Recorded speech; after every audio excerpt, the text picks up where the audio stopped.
Lindquist was fourth in overall standings, but his runaway win today attracted a lot of after-race attention. The reason for this was that Breeze in 1969 had already won the Half Ton Cup, Rolling and Thin European Championship, and the Star World Championship. Perhaps Lindquist might peel off some thin gold this week. For 136 pins, a half a mile of each was barely enough. During the day's sporting coach came in, this week was the scene for other eye-catching subject matter.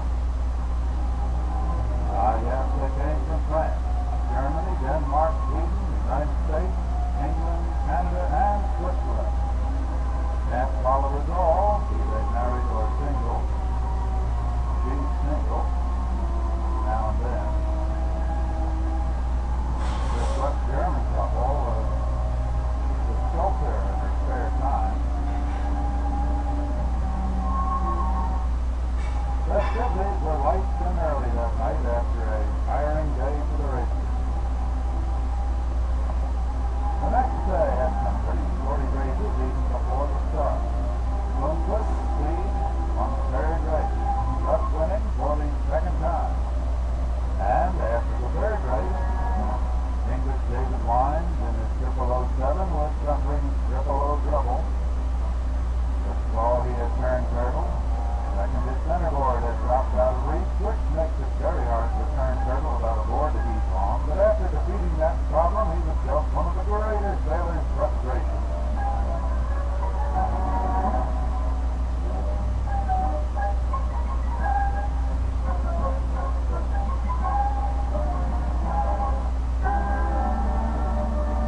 Not one, but two races today. They'll need all the power they can save up in between races.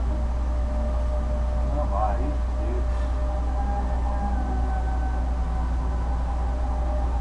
Now this sailor, not far in the morning race, was putting out a new one for the afternoon race. Arrived with just minutes to spare. Five minutes to go, and everyone headed for the far end of the line. Bad line. So the committee drove another postponement flag, cleared the line, and tried again. But still the far end was very much favored because of the wind shift. The wind was swinging and most sailors knew it. It was one wild scene here.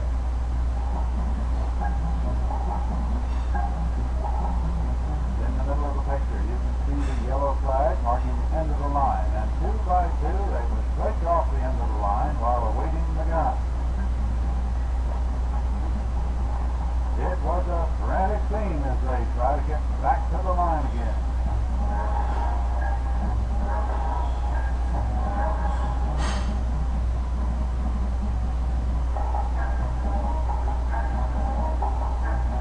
Slight altercation here of the yank and the switch swap paint job.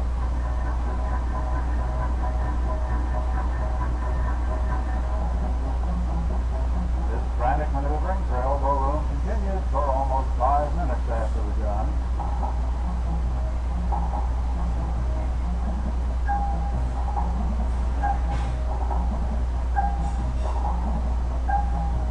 To make a long story short, we find Lindquist had led us to windward mark and was doing so at this reaching mark.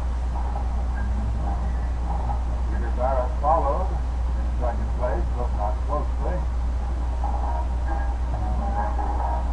Third was another U.S. entry, Peter Conrad. And then right here was Russia's Mencken, fourth, and Bruder from Brazil, fifth.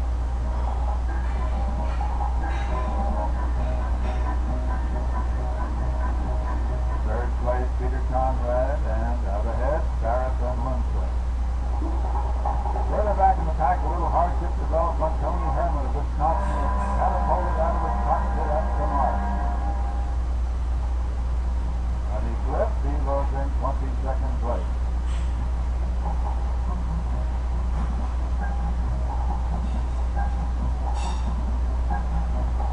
When he got back up again, he was in 42nd place. And when he finished, he was in 62nd place. This is not his day.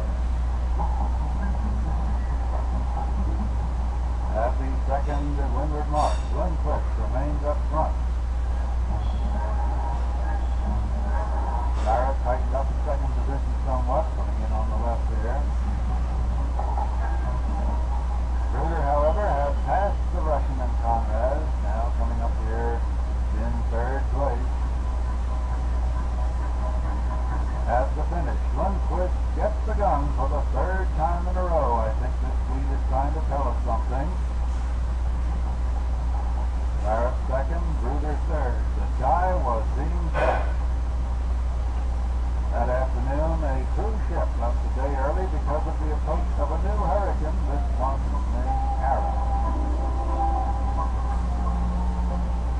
By now, many of the sailors are so disgusted with their standing in the regatta that one skipper was turning his boat over to his son to do a better job. Some sought solace another way. Hey baby, I've got the time she just played. She did, but forgot to mention about the Briars.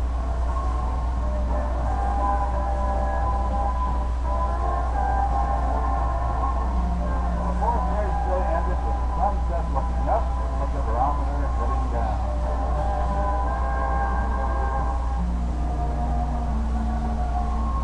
Friday, October 10th. Gray, miserable and rainy. No race today. Hurricane Kara passing by 300 miles away with leaving some of her scent behind her. Besides the weather, one of the sadder sights of that day was the casted Red Miller. Great white whale of the fin class, they call him. We saw him in the first and second race jumping out a broken ankle from a cycle accident, but he had to quit racing after that and have a cast put on. So the entertainment committee was never one to let a day end without a smile.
Offshore winds today, it would have been too rough for a race, but off they go and immediately we see one of the significant things of the race. 707 Sprague had gotten a terrific start. So terrific, he jumps the gun. Well, now this has been a restart situation for the entire fleet, and as an individual, you do not have the privilege of being recalled again if you jump the gun on a restart. So in blissful ignorance, Henry Sprague sailed on. It was rugged sailing in these winds, and mainsails are thin, well leeward. Keep the boats upright. Peter Barrett was another who got a good start, though a legal one. He's report back ahead of a whole parcel of boats there.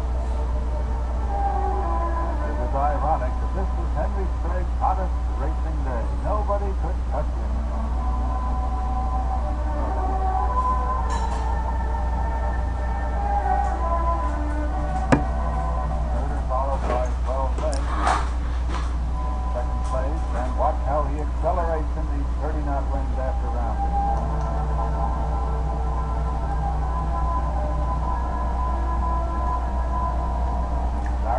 third around, Barrett had one chance of winning this whole regatta. That is, if Lundquist came in ninth on this race and Barrett got a first.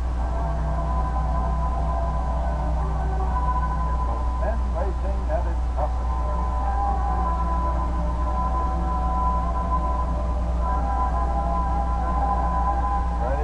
From California was first at the Windward Mark, and first here at this reaching mark was Bruder in close pursuit. It was a very touchy business, Bruder taking his good old time to make sure he gets it right, which he did. Then came Barrett.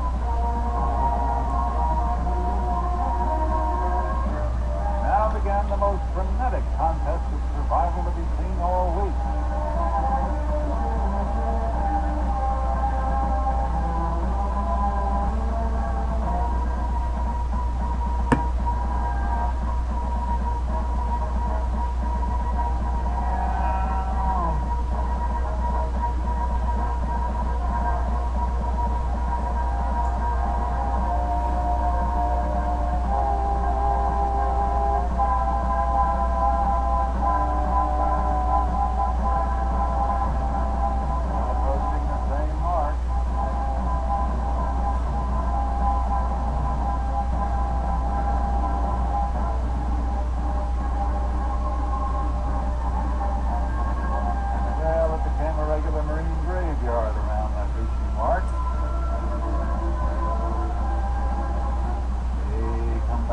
Blankety-blank boat.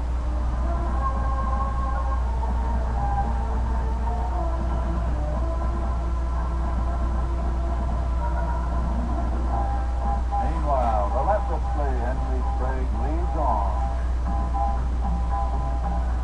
Second place, Bruder can't quite make the mark and has to make an extra hitch, which could have been expensive had third place Barrett been close behind him. But Barrett was 10 lengths away. Closely trailed, lured by Walter Mayhe of West Germany, who pinches up to make the mark and just scooches around in the clear. 5-3-2 Lundquist was in 6th place at this point, his first overall, not yet threatened. Well, the Windward Mark will be just as treacherous as the lured one. And down at the lured mark again with even greater winds than last time. Yaha! Nothing like rounding a mark while planing.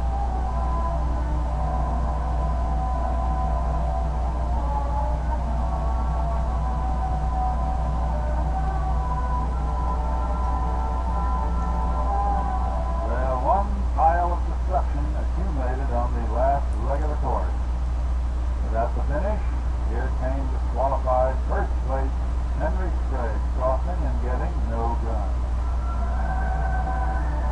West German Walter Mayhe had passed the capsized Barrett and the capsized Bruder, and he got the gun. Even though Bruder had capsized, he was coming in third, the L3 on the left there. Barrett also had capsized, but nevertheless, winning a 6th there on the right. And 5-3-2 Lundquist, 9th place, did not dislodge him from overall first.